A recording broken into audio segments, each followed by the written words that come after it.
Hey everybody, welcome back to my channel. My name is Cheryl and today we are going to be making vegetarian burgers. Now, not the vegetarian burgers that you buy at the store and the ones that you have found that have a million ingredients or that they just don't stick together.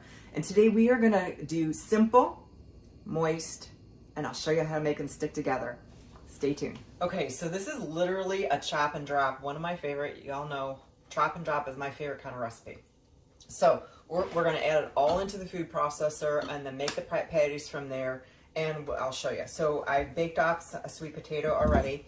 So you want like medium to medium large. Make sure it's well done because that's going to be part of what makes this stick together. Okay, so I make sure, just give that a quick peel.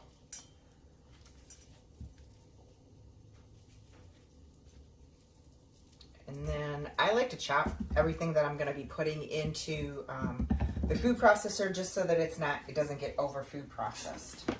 Is that a word? Over food? I think that it is. I say it is.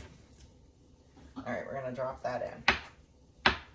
And then we are going to take and put in our black beans. So I make my own black beans. I've said this before, but I'll just kind of like, for those who you have not tuned into my channel before, I do make my own black beans, meaning I take dry beans and I put them in my, I soak them overnight in water and then I drain them, put them in my in my rice cooker and push the button on white rice, and in 50 minutes it's done. So I don't buy black beans in a can. I try not to because they're just, I don't like the can that it leaches some of the chemicals off. And this recipe calls for, a cup and a half of beans. So when I do this, I'll have beans left over for the week, which means that like come Wednesday, because they're in a tight container, I'll make sure I rinse them off just so that they don't get, I say schmutzy, but so they don't get slimy and, yeah, so they don't get rancid. So it just keeps them fresh if you rinse them through the week. I like to put them in salads. I like to put them in tacos. So now I'm dicing up one small red onion to put in there. So I like to have some kind of beans on hand. I like to have a soup made for the week, and so this week's black beans. So okay, there's my onion. I'm gonna pop a piece of garlic and put that in there. Literally chop and drop, guys. This is just doesn't get any more easier than this. Next I'll put in some cilantro. If you don't like cilantro, don't put it in. It's not a big deal. It's not a game breaker or anything like that. Some people don't care for cilantro, and that's just fine. Just give it just a rough chop. Make sure that just in case the food processor doesn't get everything. Now, I am also going to put in some jalapeno in here. I'm not going to put the whole thing in there. I'm just going to put a little bit, and even on the cilantro, I'm not going to put a whole lot of that in there either. I'm just going to put in just a little bit, probably about a quarter cup of cilantro. I just don't like that, the stringiness throughout, and if you ever had herbs in a burger and it comes out as a string, it's not good. So I want to make sure that this gets chopped really well before I put it in the food processor, just so that I make sure that, because it's not chopping, it's actually mixing. So you want to make sure, some of the things will get chopped, the onions and things like that, but you want to make sure that the cilantro gets well chopped. So if you're a measurer, I would say probably about a quarter cup. See that little string right there? That would be in your burger, not good. So about a quarter cup, okay? All right. And then I'm gonna put in just the tip of this jalapeno. I don't want it to be really hot. I just wanna give it a nice flavorful heat. So I will save the rest of that for Taco Tuesday. Ooh, my knife is getting sticky from that. Sweet potato. And just so you know too, so some of the heat is going to be in there because I'm leaving it in there. The heat lives in the seeds and it lives in the membrane that's in the jalapeno. So if you don't want the heat but you want a little bit more of the taste, slice that open. I sometimes will wear gloves so that it doesn't get all over your fingers and then get in your eyes perhaps. So you might want to do that as well. Okay. So next I'm going to put some seasonings in there. We're going to do half of a teaspoon of garlic. I know that I put a whole clove of garlic in there, but this is, I feel like the seasonings, when you put in certain spices, this is a half a teaspoon of onion powder, even though I know I have onion in there.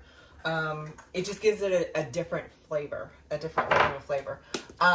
I do want to mention that I do, when I buy my spices, like my onion and garlic, I always buy the powder as opposed to the salt, because I don't know what kind of quality of salt they put in. I usually use pink salt or sea salt or something like that. We want to make sure it's a good quality salt, and you don't want to add too much salt. If it was a garlic powder or garlic salt and an onion salt, you'd be salting twice. So we're going to do a whole tablespoon of paprika. That was 2 half teaspoons. I think I have a teaspoon in here somewhere, or not, so I'll just use this half teaspoon again. All right, there you go. A little bit of a heaping. Okay, and then that was cumin, and now I'm going to put in the chili powder. And that is going to be, actually I'm going to put a tablespoon of the chili powder in there. And I'll drop the recipe below for you. So, and the next thing we're going to put in is we're going to put in oatmeal.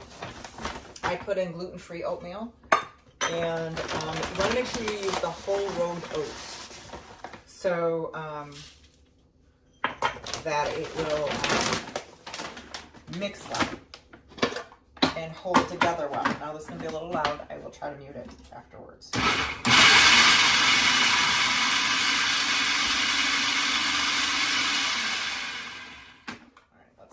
Down a little bit.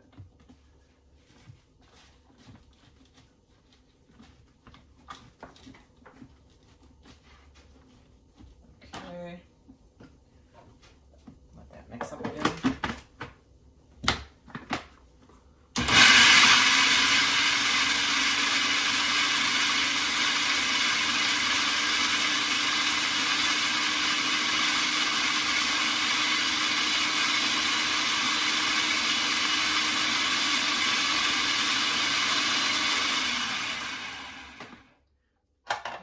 Make sure you do is you want to keep on making sure that you're pushing down on the mixture so that it's mixing together well.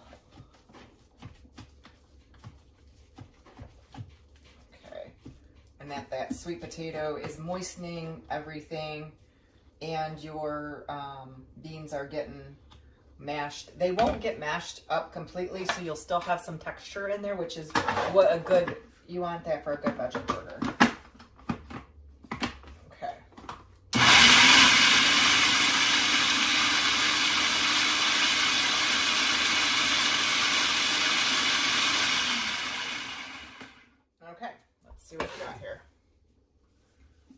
To do the squeeze test. Means let's see if it's holding together well, and it is. So the squeeze test was passed. I'm gonna put it in this bowl so we can get even amounts of the mixture.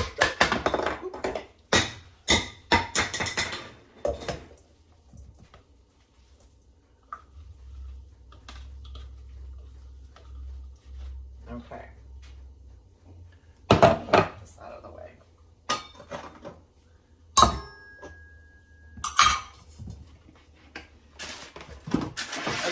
Now you're going to take the secret to having your veggie burgers sticking together is you're going to take a cookie sheet and you're going to line it with parchment paper, and then you're going to take even amounts of your mixture, and you're going to make like 1 inch thick patties, and you're going to freeze these or refrigerate them. So if you're going to do it overnight, go ahead and refrigerate it. Do not freeze them frozen. But what you're doing is when you put them in the refrigerator or freezer, like I said, if you're going to do the freezer, just make sure you time them. I would say maybe 15 or 20 minutes tops. Like I said, you don't want them frozen, but you do want them setting up. And what happens is the moisture gets absorbed into the oatmeal, and that makes it so they stay together. So if the oatmeal is dry, and you cook them and you have it starts falling apart, and then the oatmeal is dry, and then your burger's dry. This is why people don't do this. So this is a step you don't want to miss. So it looks like I'm going to probably get about 5 good sized burgers out of here, which is good. You can make them smaller if you want. 5 is a good number. Okay.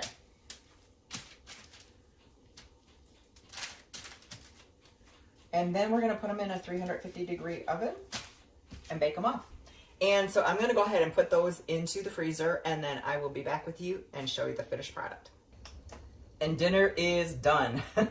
They came out of the oven and they look really, really good. They almost look like, look at it, it almost looks like a cookie. Okay, I'm going to try it. I don't eat buns, so I eat like my hamburgers without buns. It's nothing to do with anything, but I just don't like, it feels like you're eating a bunch of bread, so I'd rather just have whatever it is. So, let me see.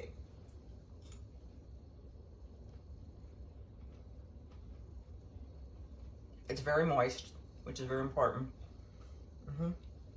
Really good, really good. Okay, so what I'm gonna do is I'm going to make a sauce with this. And what I like to do, I like to put salsa. So I bought this salsa, and it's from Trader Joe's. It's a garden fresh organic Jack's containing salsa, and I love this stuff because the fact that I like to, I like to make my salsas myself from scratch. But in the winter, the tomatoes are horrible, so I just go ahead and buy the salsa, and then I'm going to add in some yogurt here with it. Now this is coconut yogurt. It's not the dairy yogurt, and you can do.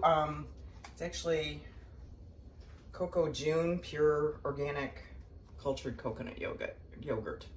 So you can do more yogurt if you want, or more salsa. I like more salsa on mine. So I like sauces on everything. And this is actually even a really good, if you were to make it a taco salad. If you watch my last Taco Tuesday, that's the dressing that I made for that as well. Is you just take salsa and yogurt and mix it together, and it's a great salad dressing. I'll link a copy of my Taco Tuesday taco salad from this last Tuesday in the description below, because it was amazing. Let's try this with the sauce.